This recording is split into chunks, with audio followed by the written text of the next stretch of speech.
Welcome to the last video of Chapter 2. You are almost there. You're almost done. Now, we're continuing with two variable inequalities, but today we're going to focus on absolute value inequalities. So, the process is pretty similar to how you do it with linear inequalities. Get the y by itself, you graph it, and then you decide solid or dashed line, and you decide above or below, which looks a little bit different, and I'll get into that once we start graphing. Now, remember back from section 7.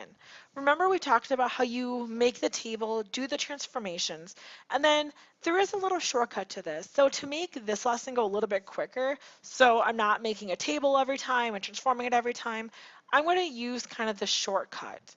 Now, the shortcut is find the vertex. All right, so here means my vertex goes to the right 2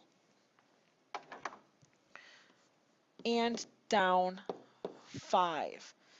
So I'm immediately just going to find that vertex over 2, down 5. 2, 3, 4, 5. So I know my vertex is right there. And then remember we talked about the stretch being the slope of the line. So that's how I'm going to do this. I'm going to say I have slopes of 1 going that way, -1 going that way. Oh, I shouldn't be filling in my line yet though.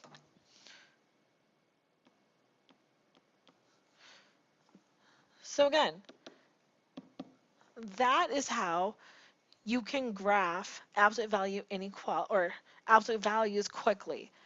Find the vertex and then use that stretch as your slope. Okay, that doesn't work for every function, but it works for all absolute value functions. All right, now let's analyze our absolute value symbol. So that is telling me it is less than or equal to. Less than or equal to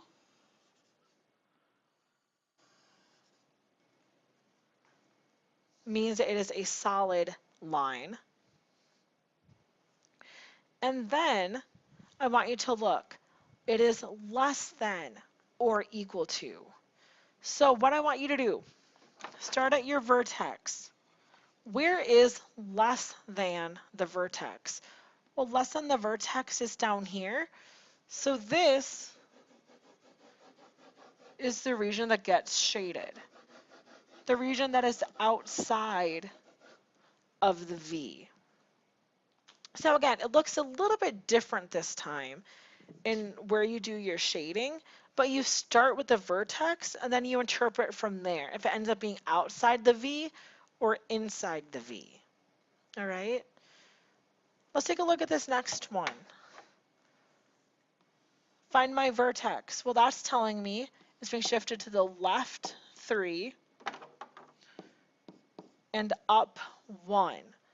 So that's where my vertex is going to be. To the left 3 and up 1 is going to put me right there.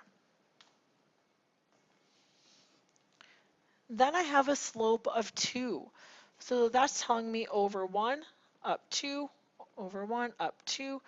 So it tells me in that direction, I'm going in a slope of 2 and then mirror that over there.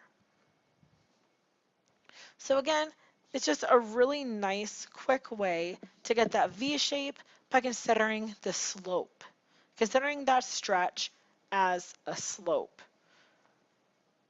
Now, it is strictly greater than. So strictly greater than means I am going to get dashed lines, not solid.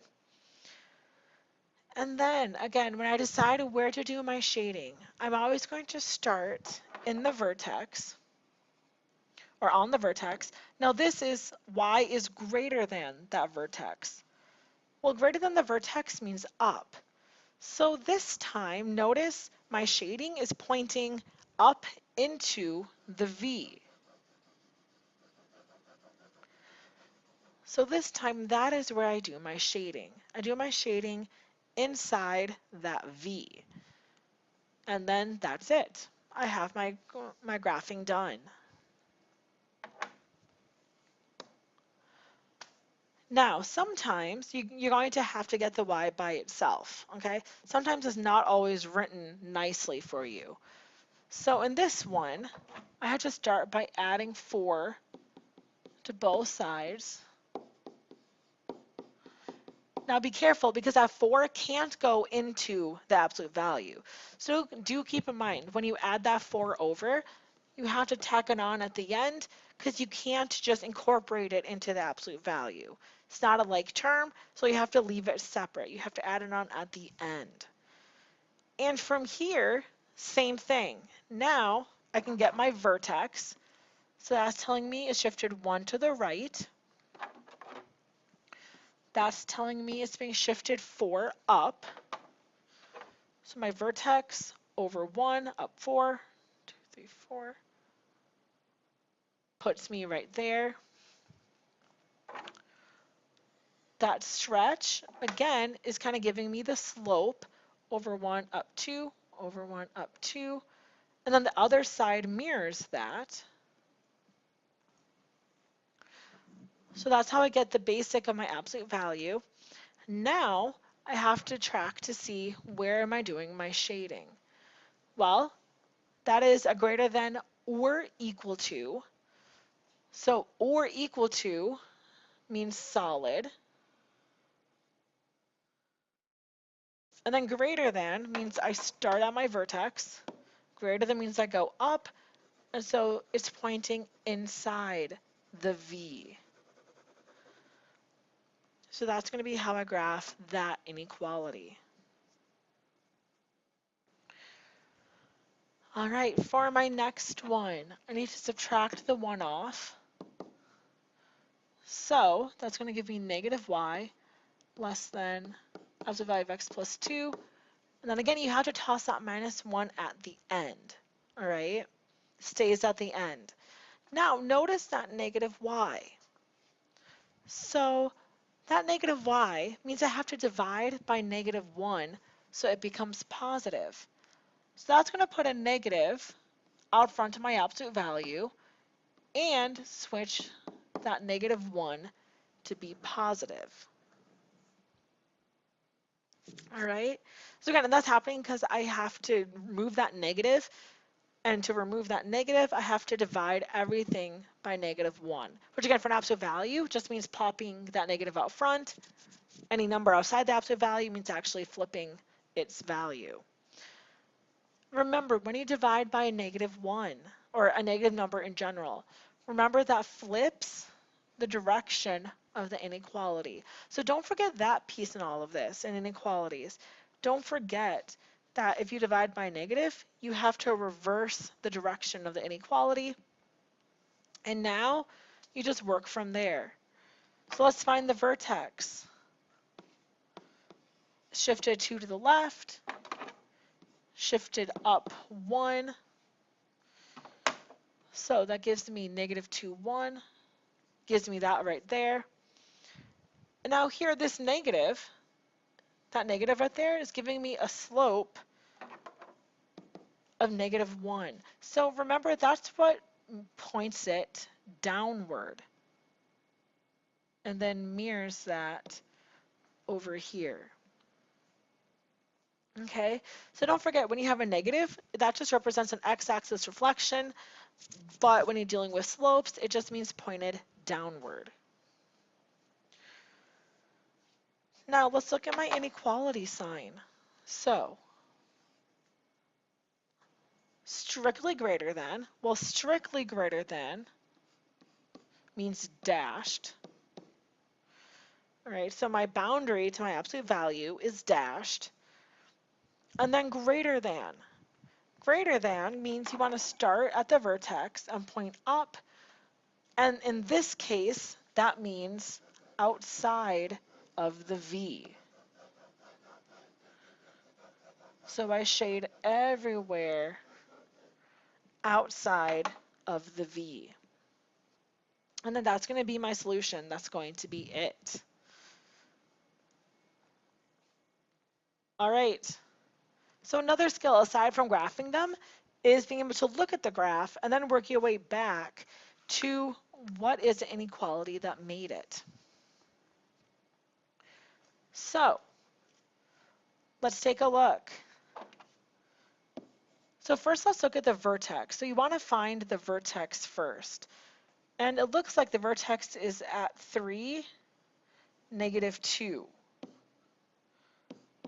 So right 3 looks like that, down 2 looks like that. Now one important thing to note is to make sure you're looking at the scales on these. Because notice this scale is a little bit hard to interpret because it looks like it's counting by 2s, which really means counting by 1s because every other one is a 2. So make sure you're watching the scale because that is going to be very important that you get the scale right. Next, let's look at the slope. Over 1, up 1, over 1, up 1. So a slope of 1 doesn't mean there's any stretch whatsoever. So you don't have to worry about a stretch in this case. But let's look at our line itself. So here, notice the boundary is dashed and it's shaded above the vertex. Above the vertex means greater than, and having it dashed means it is strictly greater than.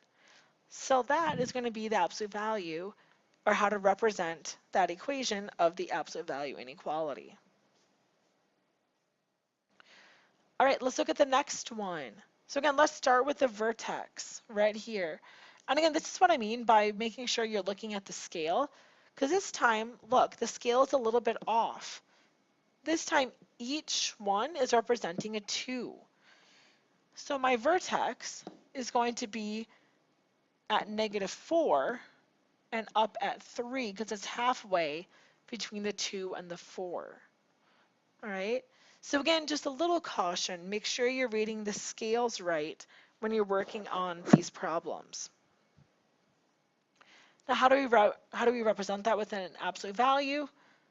4 to the left means a +4, and then up 3. And now we need to find the slope of that line. All right, so let's try to find the slope of that line. So it looks like I'm going, for every 1 I go down, it looks like I'm going 1 over, right? So every 1 unit I go down, I'm going over 1. So this actually, once again, 1 over 1, but this time keeping in mind that it's flipped, it's facing downward. So that x-axis reflection means I need that negative out front to make it point downward. And then let's take a look at the vertex. So there's my vertex and I'm shading above it. So once again, that means I'm going to have greater than.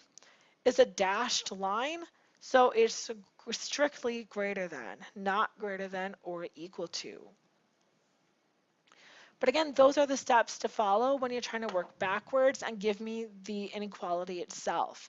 Find the vertex to fill in it, then find the stretch, and then analyze the inequality sign itself.